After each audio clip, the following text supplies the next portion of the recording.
Put on my muck boots again.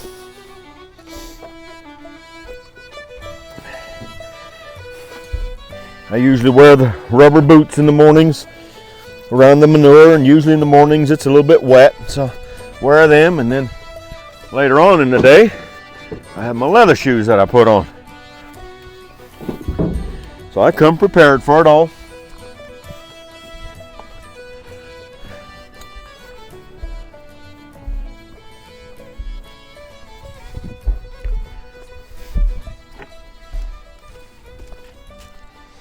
Hey girls, clean up a little bit and we'll get you all out of here.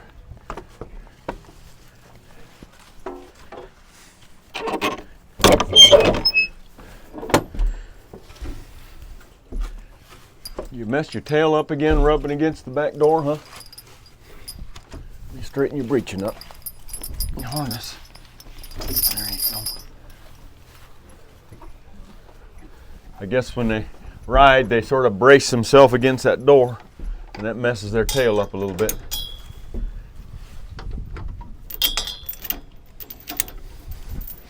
Somebody might say, aren't you afraid they're going to kick you?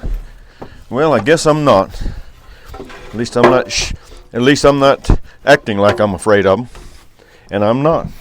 I just have 100% confidence that they are not going to hurt me. I mean, I guess things can happen. The old timers say that a mule will work for you all their life just to kick you once, but I don't think my girls would intentionally hurt me. I don't think. All right, I got to get between you, girls. Move over. Let me in. Let me in, Ida. Move over. Oh.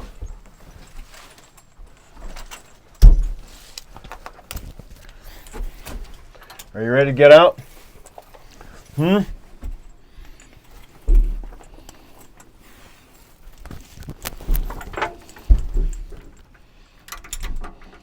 Okay, you're on snap. You can back out.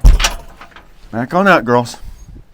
Back out, girls. Easy, easy, easy. Back on out. Easy, easy, easy.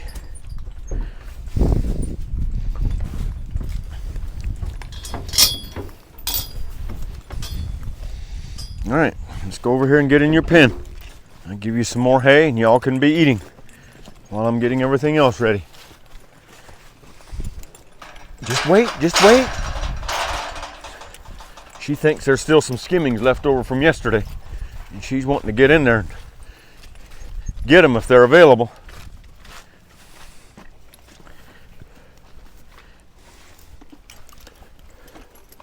Take the bridles off. They can just eat a lot better with their bridles off.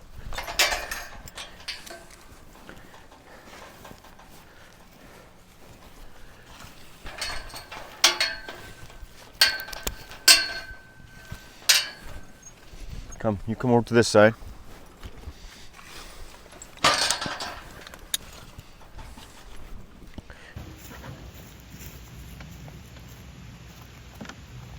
Do myself quite a bit of sorghum each day. Yeah, quite a bit. Some days better than others, but I always sit here and give a taste of the sorghum and the barbecue sauce and talk to people. And then the employees of the Great Smoky Mountains Association are the ones that sell it. We sell it wholesale to them. We take it to the warehouse usually in Gatlinburg, but this time we actually brought it with us because they sort of running low here, so we just brought it here so they could unload it and get it out here and set it up. They also sell their cornmeal and wheat flour and some cookbooks along with the sorghum and barbecue sauce. Of course, all of this stuff is sold year-round in their visitor centers. The visitor center here at Cades Cove is right there, and they got visitor centers at Sugarlands. They're at Townsend. All the other, I'm not sure how, he probably knows. There's 8 of them. There's 8 visitor centers altogether. I don't know. Yeah, Bryson City, Oconaluftee, Cataloochee, Townsend, here, Sugarlands. I can't remember the other. Yeah, and all those visitor centers sell. We have been selling wholesale to them since 1987. Mark said him and his dad came up here I believe it was in 1987. Mark, wasn't it 1987? 1987, the first time I came. And they brought it right here. Yeah, brought the sorghum right here to this store right down here in the bottom, unloaded it and carried it into the basement. And now, I don't think the association had a warehouse at that time. now it's in Gatlinburg. Yeah, they right? have a warehouse now in Gatlinburg where we. And our barbecue sauce, we've been making it for 8 years, but we've been selling to them for 6 years. I looked it up before we came this time because I could not remember when we started selling to them. And they sell it. They put the label. They have we put the labels on, but it's called Aunt Becky's barbecue sauce because Aunt Becky Cable lived in the house right there, and we do the sorghum making right here. And so they put a picture of her house on there and a picture of our cane mill of the press there of the where the mules are attached to. That's on the jars right there on the table, and named it Aunt Becky's. Although it is my barbecue sauce, on the back it says it's made by Mark and Sherry Guenther from Muddy Pond Sorghum. And then the sorghum, it says it's Foods of the Smokies is the label on it, but on the back it says it's made by Muddy Pond Sorghum Mill. Great Smoky Mountains Association is a non-profit organization, and they all the stuff they sell, they have a lot of stuff in their store besides, they have honey, they have jams and jellies and pickled stuff, pickled peaches, all kinds of stuff, and cookbooks and books on people that has hiked and people that lived here, all kinds of stuff in their store up here, and stuffed bears and all that stuff. And when the profit that they make, any money that they make over their expenses and everything, they give back to the park. They give a lot of money back to the national park, the Great Smoky Mountains National Park, every year. Just getting all my gadgets. Water hose squirter, little handle for my spigot down there. Believe it or not, even back in here, I don't know, it was put in long before I came here, but there's a little spigot down there to where we can get water. I mean, I'm sure back in the day when people lived here, they were carrying water out of the creek in the back, just using that kind of water. But they actually have a spigot for me here, and I guess it's treated water that I use here for watering the mules and cleaning up everything. So don't leave anything here, buckets, hoses, or anything. And when I came here earlier years, I used to leave some of this stuff out and thought, way back in here, nobody ever bother anything. Everything will be fine. And I don't think it is that anybody bothered anything, but I use this bucket right here for my skim bucket. That's where I put the skimmings in when I when I'm cooking, and then I give it to the horses. And at the end of the day, not horses, my mules. At the end of the day, I give the skimmings to the mules, and then even let them lick the bucket, like you see it right there. It actually ends up pretty clean. But left that nasty bucket sitting here, and came back one morning, and the bucket was missing, and completely missing. And I started looking, and I found it like 1,000 feet over that way at the edge of the woods with the bottom tore out of it. And I guess a bear got a hold of it and was liking it pretty good and got so rough with it he tore the bottom out of it. Another time I left my hose laying here and came in the morning and water was spraying everywhere. And I guess the bear had bit that hose and bit holes into my hose. So yeah, I don't, after that I decided I'm gonna pick up everything, not leave anything. So. All right, well, thank you all for coming back to the Cove again. Yeah. Yeah? Y'all staying in Townsend or Pigeon Forge? Or? Are you? Yeah. A lot of good places to eat in Pigeon Forge, aren't there?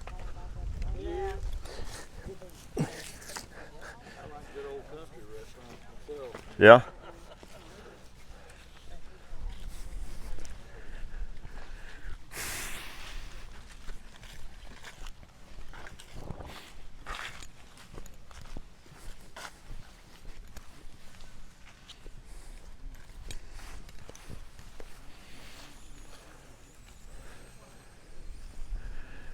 Pull it just right so that I have the spigot right there at the end.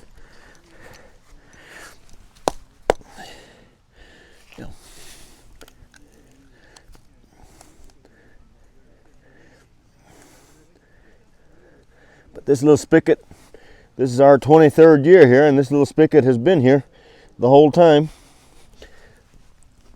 The only thing that goes missing on it is this little jewel right here, the handle. So I came up with my own handle, and I keep it in the trailer. So in my pocket and in the trailer so that I will have a spigot. So I'll have a handle for that to be able to open it. I haven't opened it yet because I got to put the spigot on the other end. And then I'll come back and put that handle on it and open it. Yeah. Let's see. The one you're looking at there is Maddie and the other one is Ida. Ida is 3 years old and Maddie is 17. Really? Yep. Yeah, Ida's tearing it up. I'm going to go get her a little more hay.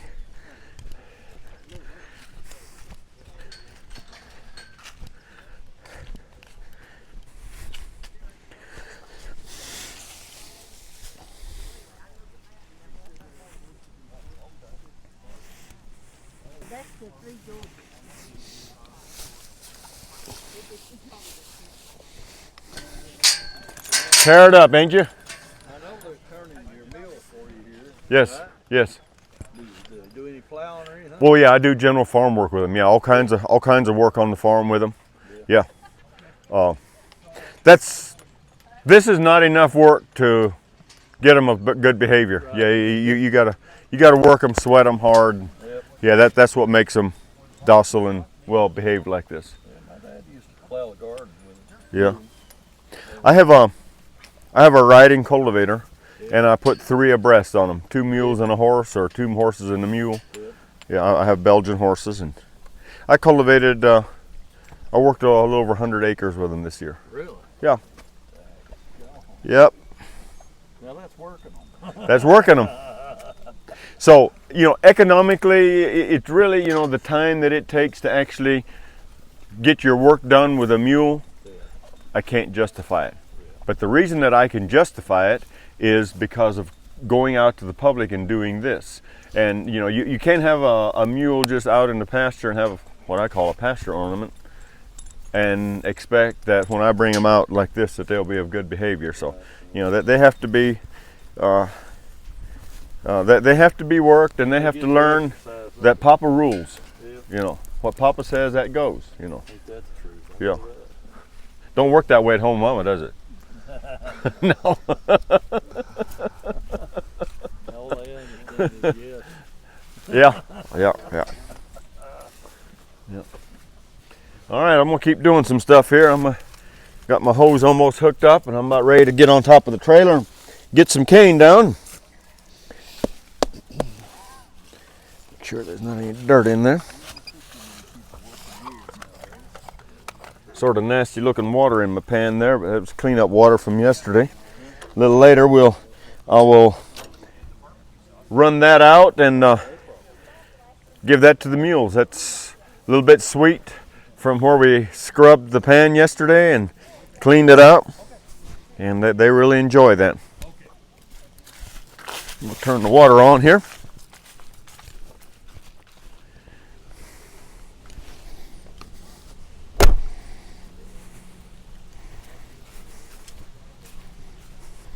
How you doing? All right, man. I see you still at it. I'm still at it. Just a raising cane. That's it. Raising cane. Yep. Good expression, ain't it? Yeah, literally. Y'all have a good cane crop. Yeah, pretty good. Yes, we had 70 acres of it, and we made 9,478 gallons of syrup. So it was a good year. Yeah. Dry. We had a real good summer, but now all fall has been dry. If we'd have been dry in the summer like we are now, we would not have had a cane crop. So yeah, when we come to the cove, this is where we bring the cane, put it on top of here. It's a little easier to get it down than it is to get it up. So at home I load it on the forks on the front of my tractor, and I raise the tractor up and drive the tractor here, and it's sitting right here, and I just take it and literally by hand stack it in there. I could dump it in there, but it's too big of a mess. It doesn't I wouldn't be able to get enough on here for 4 days. But just throw off a little at a time what I need for a little while, and then get back up here and put some more down.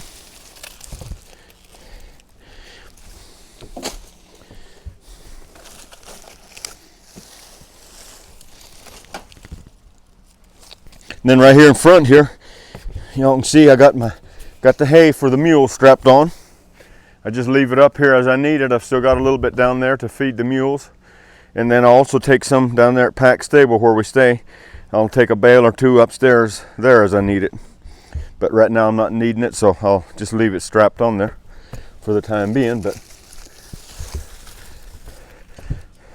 all together, put the load together, and we're able to leave home and go do these sorghum making demonstrations where we're trying to preserve a little of the history of it.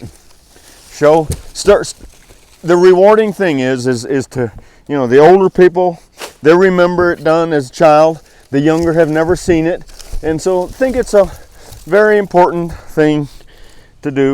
I know there's a lot of changes going on in the world that certainly don't approve of, and a lot of history is trying to be swept under the rug and try to get rid of it and forget it. But I think that history is important. If we don't follow history and follow our past and keep in mind from as a society or as a person the mistakes that we've made and keep them fresh on our mind, we as a people, we as a nation, we're going to make those same mistakes again.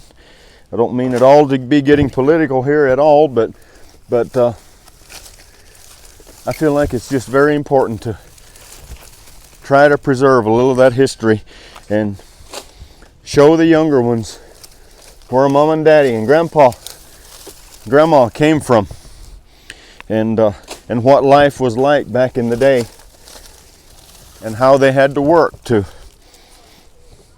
in our situation, how to get their sweetener.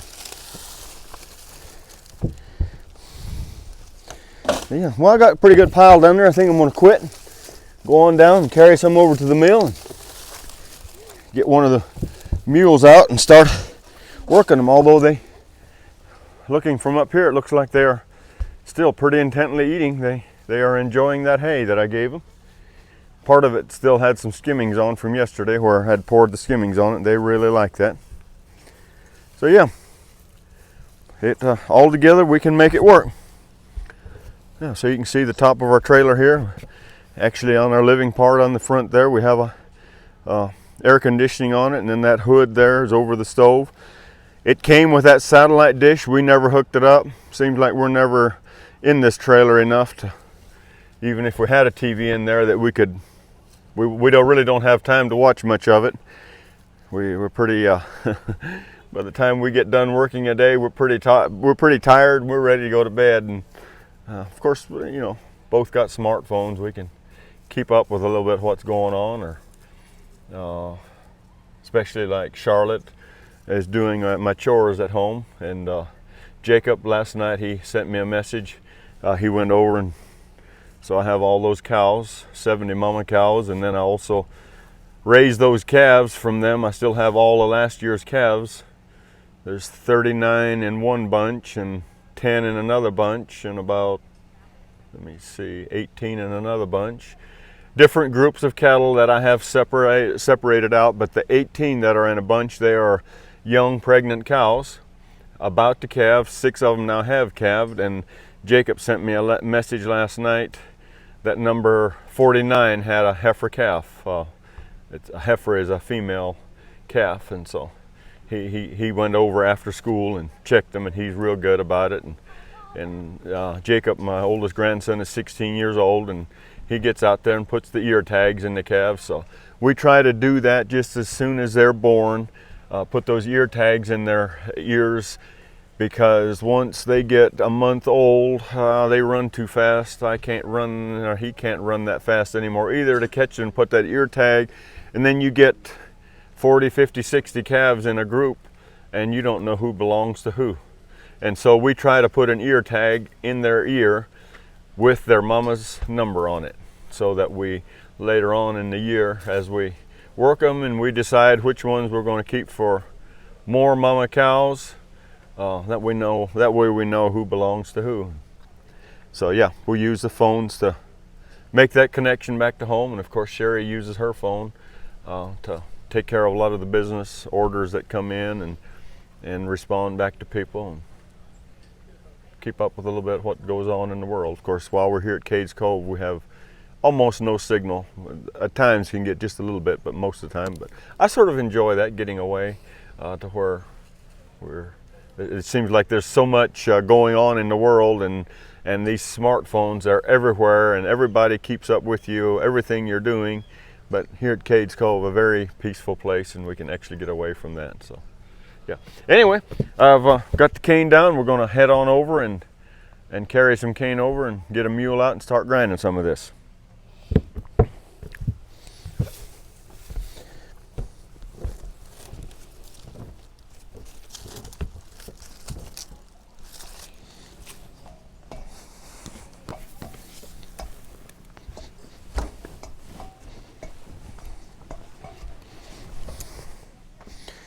I drop this cane down the best I can so it falls as straight as I can, not make too big of a mess. And just sort of kick it a little bit and straighten it up. It's not too bad. I've been practicing a little while. And stand it up on the end and even the ends up. Pick it up. Off I go to the mill. It's pretty well dried up. It's time to take these rubber boots off and put these leathers on. I used to be able to stand on one leg and do this, but you know, as you get older, you're not as nimble anymore. I like to sit down and do it. So I'm gonna put my shoes down right there and take off one boot at a time. Try to keep my socks clean.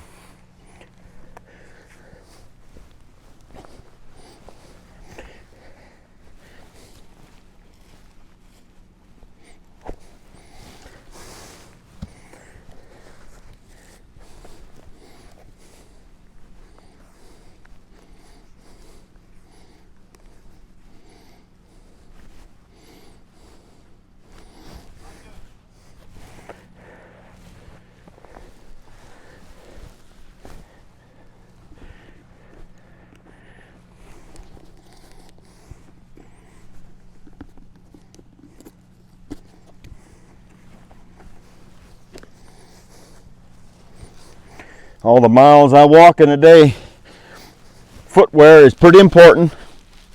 Have the correct arches in my shoes and so that they fit me correctly. You know, it's like, I guess, like good tires on a vehicle, you know. Protect your feet, help me get around.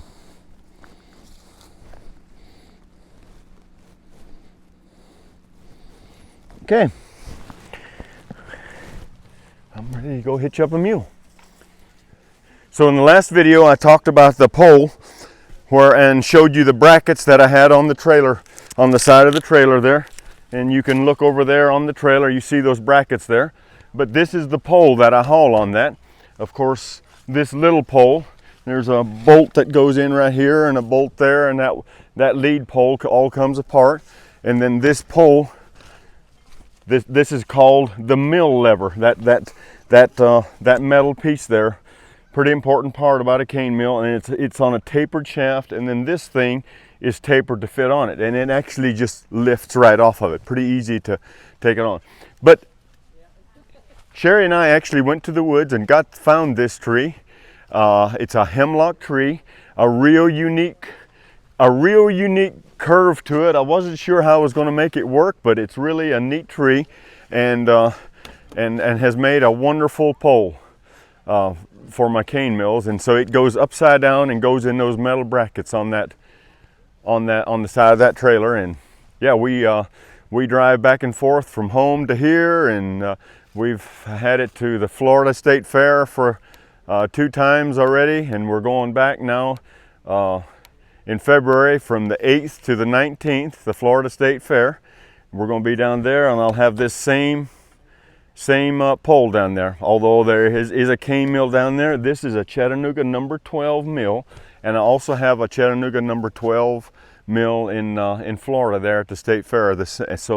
So that tapered piece fits universally on the Chattanooga mills. But I also have golden cane mills, and this piece does not fit on the golden cane mills. And then as well as John Deere. I also have John Deere cane mills, and this piece does not fit on that. I guess they 100 some years ago when they made these mill, they put different degree tapers on those, the length and that kind of thing, and they don't interchange. So, but like the number 12s, they all fit that. But then Chattanooga also made a number 11, and this is, like I said, this is a 12. They also made a 13 and a 14. Of course, I have all those, so I'm pretty passionate about this. So I've collected quite a few mills. Altogether, I have 15 of these mills, and such as the Chattanooga, the Golden, and that kind of thing. So somebody said, do the numbers indicate the size? And yes, they do. So this is a number 12. The number 11 is just a little bit lower and a little bit narrower, just a little bit smaller mill. The 13 is a little bit taller and a little bit wider, and one mule can pull the 11, 12, and the 13. But when you go to the Chattanooga number 14, it is a monster of a mill. That tall, that wide. You put a bigger pole on it. It has a much larger piece on there, and out here at the end, and that's the way I grew up, with a double tree on this, and you put 2 mules or 2 horses on this, and they would walk side by side. Of course, it being a circle, the outside horse would walk further and have to walk faster to keep up with the mule or horse on the inside, because the inside is a shorter circle. And so you would usually put the younger mule or horse on the outside, or maybe one of them is a little faster, put them on the outside. But yeah, the number 14 is a much larger mill, and you put two animals to it, and yeah, you can grind massive amounts of cane with that. Yeah, it will do 3 or 4 times of what a 12 will. But us traveling, doing the demonstrations, I'm not trying to make a massive amount, because to keep costs down, I try to bring everything on one load, such as the cane on top of the trailer, the wood in the trailer, to make it last 3 to 4 days. Otherwise, I have to get somebody else involved with another vehicle or another trailer, and you just get into a lot of added costs. On top of that, you got to feed them breakfast, lunch, and supper, and so all that gets a little, overdone. So we're just doing a demonstration, and that's the reason that I choose to use the number 12. I have also used the number 11, but it's almost too small to really even do a demonstration. They're really cute. They're so little. But yeah, again, back to the cane mills. Growing up with them and learning what I did from the grown men when I was a little boy about the cane mills, how to rebuild them and how to maintain them. I learned all that, and yeah, I've gotten good at it, and I do that for my own mills. Yeah, friends, they talk me into it. I rebuild some mills for some friends, and do some for other people too. But know all about them and know how to make them work. Yeah. For me at home, 4:30. I get up at 4:30 every morning. I guess it's something with getting a little older, most of the time I wake up like 20 after 4, and I'm laying there listening for that alarm. It's over in the other part of the house that we have it set up, and when to just assure that it is that time, I don't look at the clock, but it's going off, and listen to some good old time country music, gospel music, and I get up and have me some coffee, and being a farmer, I get all kinds of magazines, farm papers, farm journals, and that kind of thing. And in the evenings I come in, I'm so tired, I don't have time I don't have time, or I'm too tired. I can't keep my eyes open.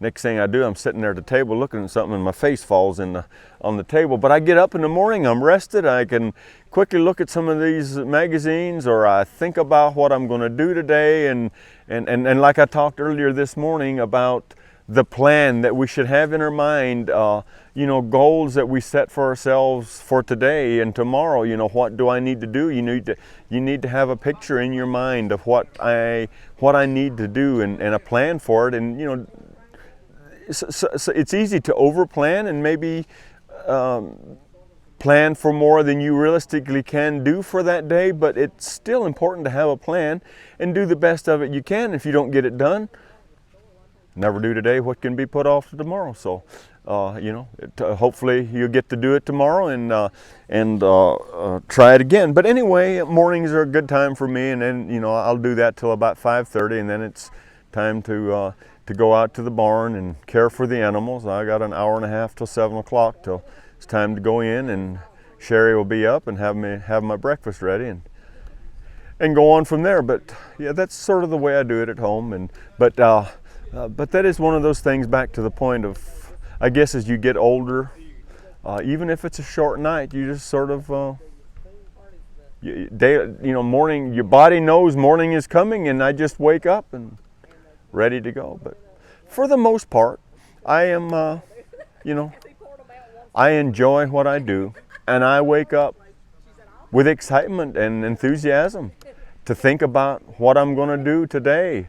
I'm excited to go to the barn and see my animals, my mules and horses and cattle, and go out to the pasture where I have the big herd and check and see if there's any newborn calves. And hey, that's exciting, I love to do that. Or Sherry will tell me the evening before certain sorghum orders that are, and can I maybe package up some cases, and I'll go out there early, between chores and out to the warehouse and do some of that. And I'm excited to think about shipping these cases of sorghum to a chef somewhere or a family somewhere that's eating our sorghum. And it humbles me to think that I've made this wonderful food here, and it gets shipped everywhere, and somebody somewhere, I have no idea where or who it is, but they're enjoying something that I've made, that we've made, we as a family have made. And yeah, it's quite rewarding. So for the most part, I'm not dreading to get up. I don't dread to go out and do it. I enjoy going out. And I think that's so important in life, to enjoy what you do and not begrudge it. If you're begrudging it, you should find yourself something else in life to do, I think. Life is so short, and to be dreading every day what you're going to have to do, you wouldn't like that. And I can talk for a little bit from experience from that, is because in earlier years, the sorghum business, the honey business, the barbecue sauce business, it was not as good as it is now. And we had to do something other for income to make ourselves to be sustainable. And so I did a lot of building, carpenter work, remodeling, build new houses and stuff like that. And I'm well able to do that. I know all about it. I can do it, and to some degree enjoy it. But it's not nearly as enjoyable to me as to stay at home on the farm and do what I enjoy doing.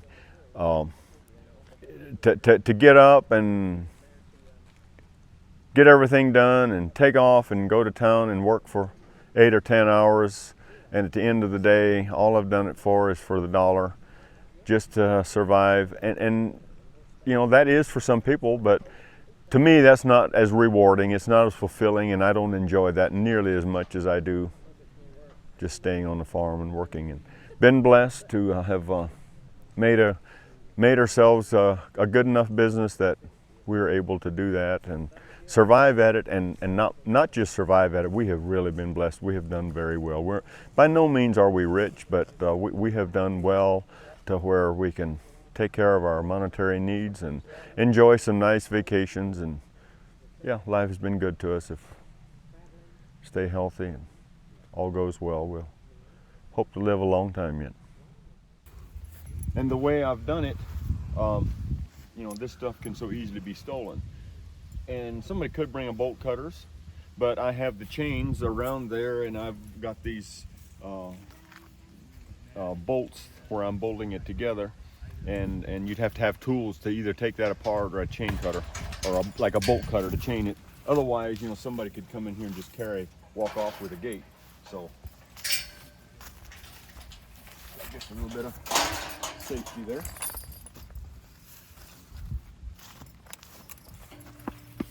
Are you ready to go, Ida? Are you ready to go? Boy, you have got a dirty nose to be in a picture.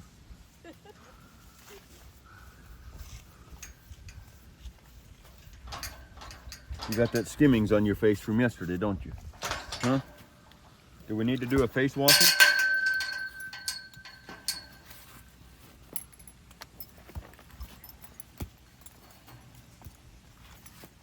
Are you ready to go to work again? You've been eating all night and resting.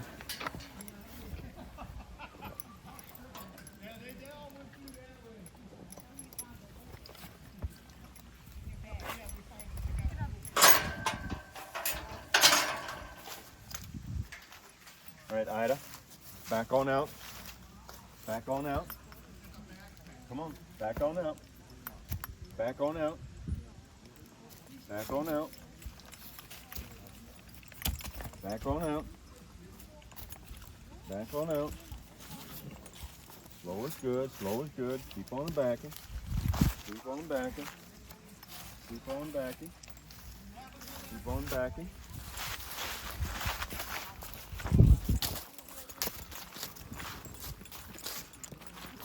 Oh.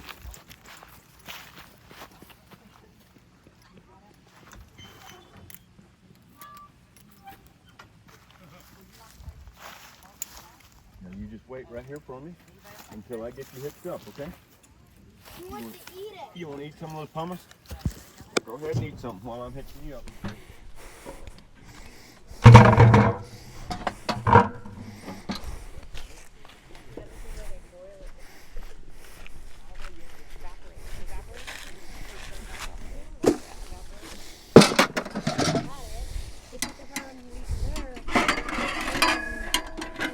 Hang up my tools over here.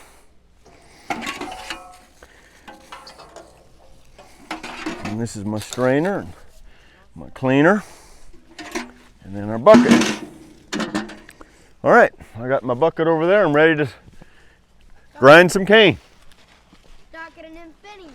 Have you ever seen a mule grind cane? I don't know. Don't know? No. Where y'all from? I've seen the electric kind. The electric kind, huh? Yeah. Where y'all from? Alaska. Are you really? Yeah. Wow, I saw that vehicle out there with Alaska tags on it. Wow. The white one? The white truck? I just saw the yellow Alaska tag. I don't remember. Yeah. So y'all just on a road trip? We road school, Road school. so this is our schooling. Okay. We go to different national Boy, you're parks. some lucky guys. Yeah, museums and everything, and learn along the road. Well, y'all are really into history then, huh? Well, that's great. So much of our world anymore is not. Yeah. Well, thank you all for visiting the Smoky Mountain Park here, and we're going to grind some cane here and boil the juice down and make sorghum syrup. So this is the evaporator. That is the evaporator. You need That- to dip all that stuff out. That's dirty water from yesterday where we cleaned the pan up. And just a little after we do a little more other work, we're going to clean this up and run that water out. And the mules actually like that water because of all the sweet where we cooked it yesterday. And yeah, it looks nasty, but it's really sweet and the mules like it. It was too hot to give it to them last night, so it's cooled off overnight.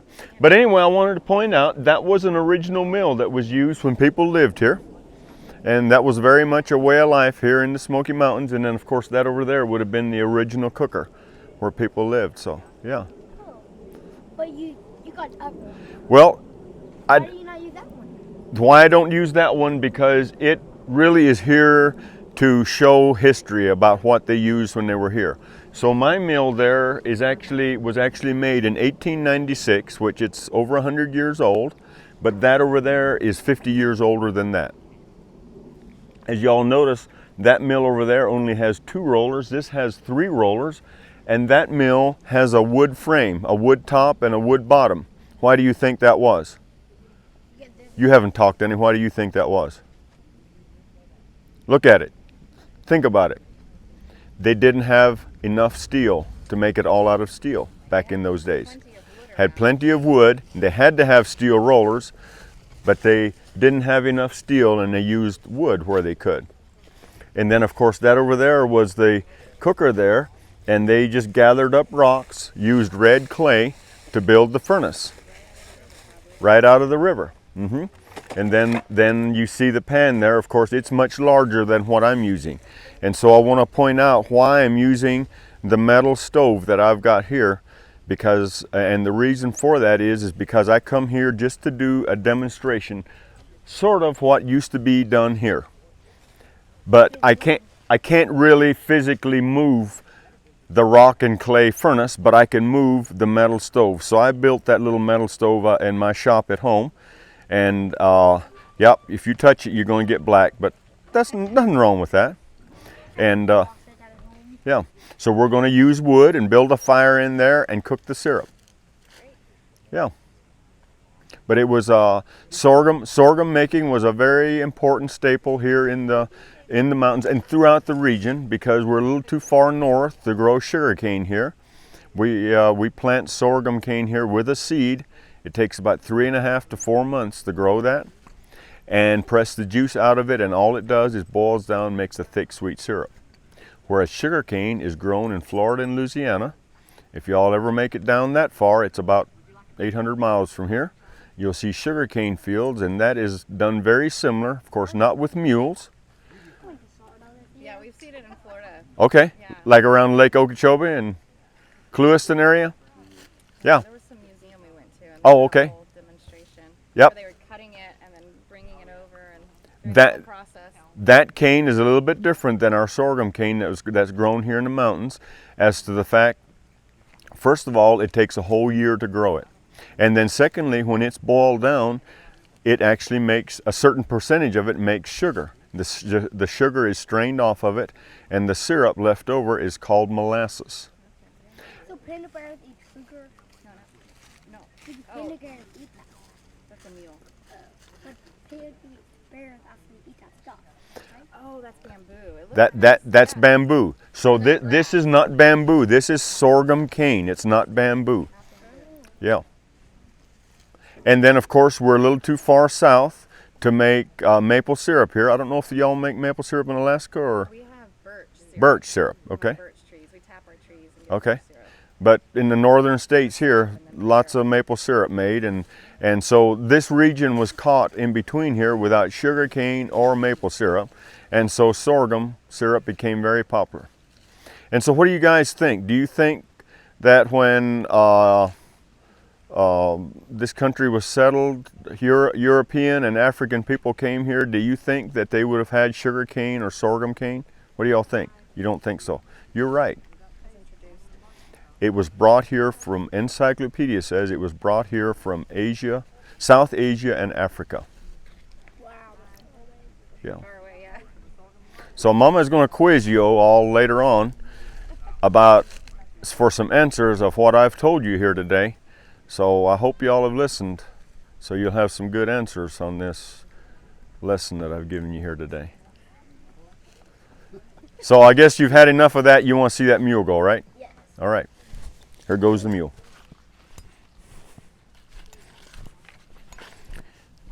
All right, Ida, come on. Come.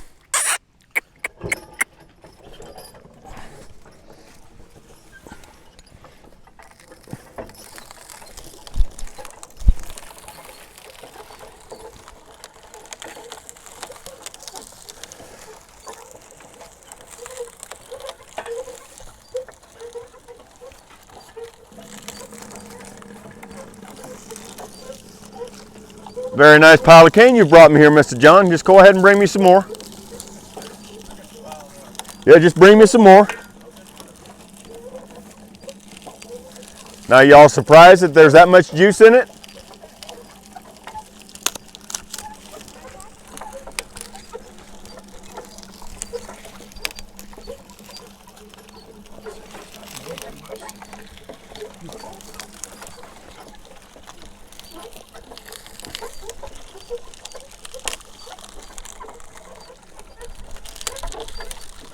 Would you all like to try to put some cane in the mill? Would you guys like to put some cane in? One of you come around at a time. Come right around here. Come around this way. Get on my chair. Sit right there where I'm at. Here. Now grab your stalk right here, just like this right here. Grab your stalk with both hands, put it down here and stick it in that bottom hole and just push. There you go. Now sit back down because you don't want that pole to hit your head. You can go ahead and get another one. It's going by itself. Ida, come on. Go ahead and get another one. There you go. Now stick another one in there. Together? Yep, you can put about 2 or 3 stalks in there. You can go ahead and let go of that one and put another one in. Just stick it, your other end is caught. So just pull it out like that. There you go. Come on, Ida. She wants to eat. She wants to eat. It's called eating on the run, fast food. Go ahead and grab another one. See, 2 of those stalks that you've already put in have disappeared. We got to keep feeding. It's like a hungry animal. It's got to eat. You just got to keep feeding them. See, there it goes. Until he's done eating. Yep. Okay, so we're going to give your sister a chance at it. Well, wait a minute. Don't run in front of the mule. You don't want to get run over by the mule. Now go behind the mule. Take off. Let your sister come. You don't want to? It's your only chance. Well, come on.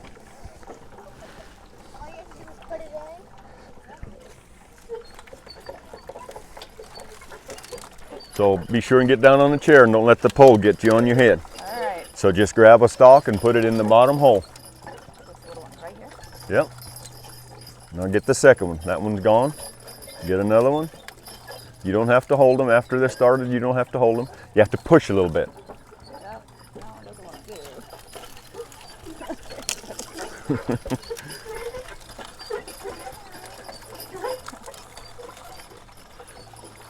So have you ever seen anything like this in Alaska? No. No. No. Really thick ones. Come, Ida. So what I do, one of them's moving, I pinch them together and hold them. Okay. Ida, come on. I'm trying to get them to feed together. Yep, there you go. It started. Once it gets started, it's a little bit difficult to start them. But look here what it's doing, how well it's mashing them out. And feel that, completely dry. Isn't that amazing? And see what a stream of juice running out there. Come on, Ida. Yeah, they like to eat all the time. Awesome. Thank you. You're very welcome. So your daughter not going to change her mind? Just grab a stalk, any one of them. That one's a pretty big one. Just stick it in the bottom hole and you're going to have to push pretty hard.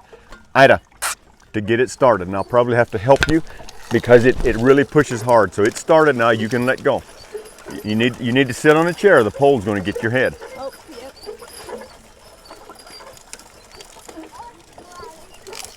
There you go.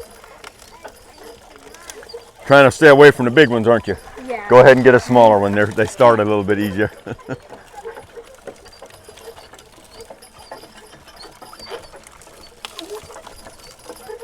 Whoa, look at all that juice. Quite a stream, isn't it? And I want to show you. Feel this right here. Completely dry. Ground out, completely dry. Yeah.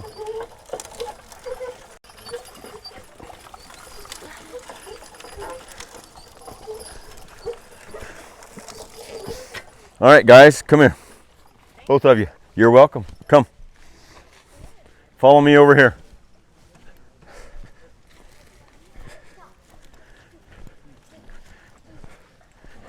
I'm going to take that away from you.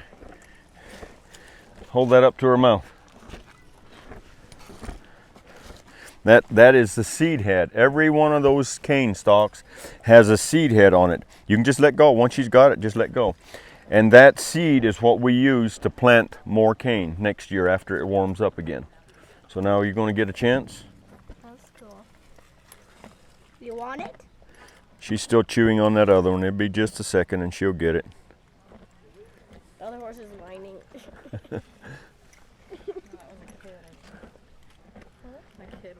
There it goes. There she goes. All right, you're the girl. Go over there and feed the other one. Thank you. You're welcome.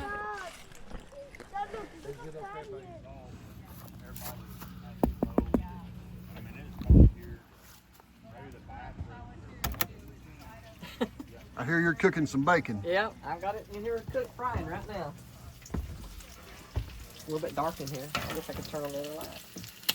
So you can see a little bit more. But yeah, that's some of that bacon that they made and cured, smoked in the smokehouse back when you done that video before. And Mark was wanting me fixing some for a snack. He's got to eat. He eats quite a bit. I mean, but you know, he works hard, so he works it all off, I think.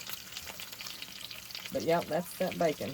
Some of the bigger pieces I'll probably cook just a little bit longer than these little ones. I'll just get them on out. But here's what it looked like before. I mean, after they smoked it and then they sliced it, and we pack it in these bags, or I do, and you know, bacon 23. But that's what it looked like before I started with it. Pieces of it, you know. But yeah, that's what they were making back in one of those first videos. They smoking this bacon here, and it's real good bacon. I think that's about done. He don't like it real fried up. I'll turn it off and get it out of there. Yeah, we're doing bacon now. We're gonna have something else for. I guess I'll holler at him. I usually do. I usually holler at him. He'll come and get it.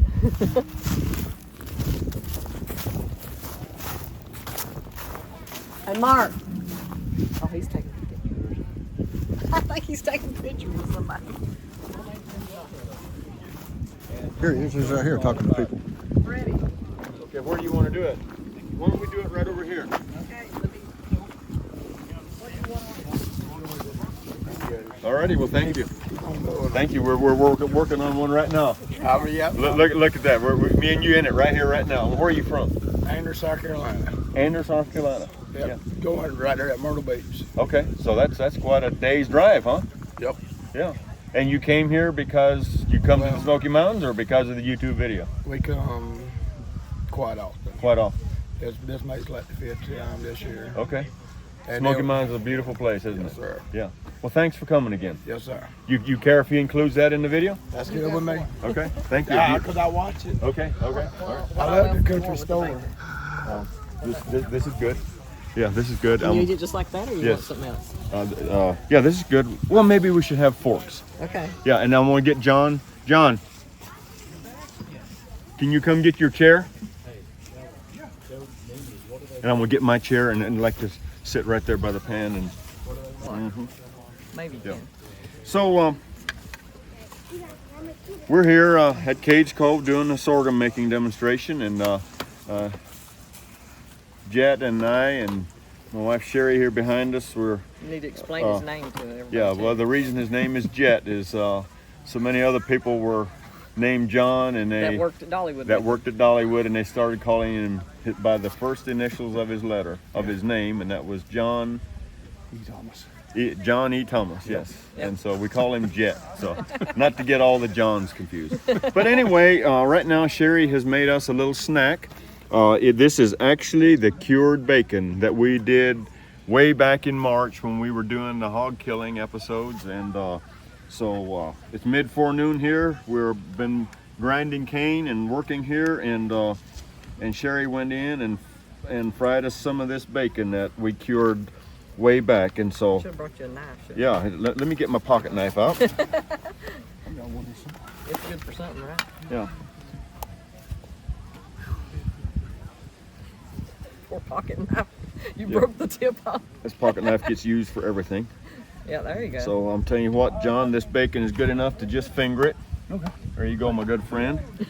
And Mr. John Ward, who is the owner of the Appalachian channel, I'm going to give him a piece of it. And Sherry, do you want a piece? I'll take one of that little one right here. This is really fried. This good. little one right here? Okay. This is our home cured bacon that we were doing in the earlier that's part good. of the Appalachian channel. And what do you think about it, Mr. Jet? That's That's better good, than isn't it? You buy in the store. That one fell out of my fork. Now, I do agree with that. I can eat that. Yeah. I'm not much to eating the liverwurst and the scrapple and all that stuff, but I like this bacon. But it's really, really good. So, we've got quite a bit of it here. Y'all want to come by and get a little snack taste of it? Did you tell them how you fixed it? You smoked it and everything. Yes, so this is cured and smoked. If y'all watch the Appalachian channel, the earlier episodes that we did on hog killing, It's We made that. Yeah. We made that bacon. It's my dad's recipe, and Give this guy that you interviewed there a while ago what you said. Yeah, you ought to try that. It's good. Just a little piece of bacon. you remember that hog killing and bacon we cured way back in March? Some of the earlier episodes came out. That's that bacon right there. It's amazing. It's amazing, isn't it? Yes, it is. Need to give this man right here some more. He's Oh, I'm been good. working hard. I'm good. I'm good. All right. All One more right. piece, that's it. I'm good, brother. So it's a really, really a good recipe Palace. that my dad probably was handed down from his family, and now then we're using that recipe, and it's just fantastic. Thank you. Here you go, ma'am. I'm good. Thank You're you. good? Okay. All right. You know, Mr. John Ward. Enjoy that. So where will we find this recipe wrote down at?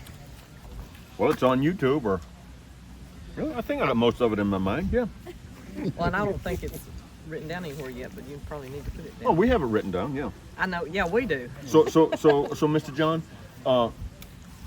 my dad didn't have any of this stuff written down, and he would cure meat and season it, and approximately so much of this and so much of that, and he had that cancer. I knew he was getting in bad shape, and I knew that if we didn't get some of these recipes written down, that approximately so much of this and so much of that it would get away from us. Mm-hmm. And Was it the last time that he did it was. He went over there and I spent the day with him. and wrote down some stuff and brought it home, and I rewrote it, and we made sure that we had copies of all the recipes and everything. Take that Good thing we did. over there to Mark. Where? To Mark over there behind the table. That's the way I do my chilies. I don't write anything down.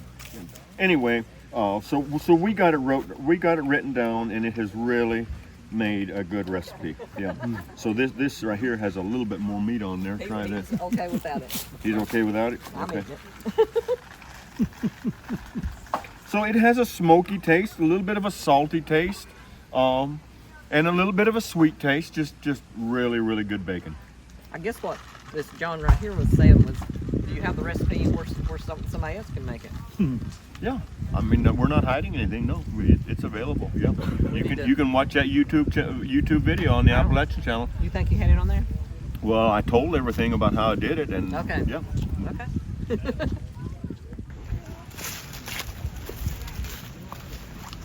So this is a bucket of pure juice. We just got through grinding that. Keep the mule going. It takes about 20 minutes to make a 5-gallon bucket of juice like that. And so I'm using a real nice stainless steel sieve right there. Back in the day, they would not have had anything that nice as a strainer. They would have used burlap or maybe even some window curtains or something, anything just to strain it out. And it is pretty important to strain it because I'll show you here. Take all that through and you're wondering, well, what's in it? Not that the foam hurts anything, but you see those little bits and pieces of fine cane stalks? Yeah, if you put that in there, it'd make a pretty chewy syrup that you wouldn't enjoy very good. So it is important to strain it. And of course, us being in the big outdoors here, we're having a little trouble with poplar leaves and white oak leaves to fall down in here. So we'll skim those off. But anyway, y'all see that foamy mess right there? These mules love that. So rinse that bucket out and give it to the mules because it's a little bit sweet and they like to drink that.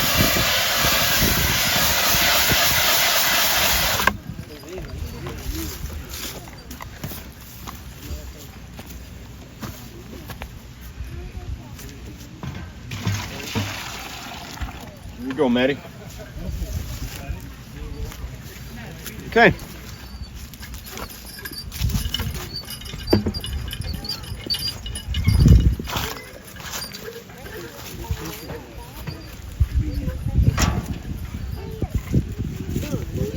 So already got a bunch of wood in there. We'll pick up a few little pieces of kindling and stuff around here.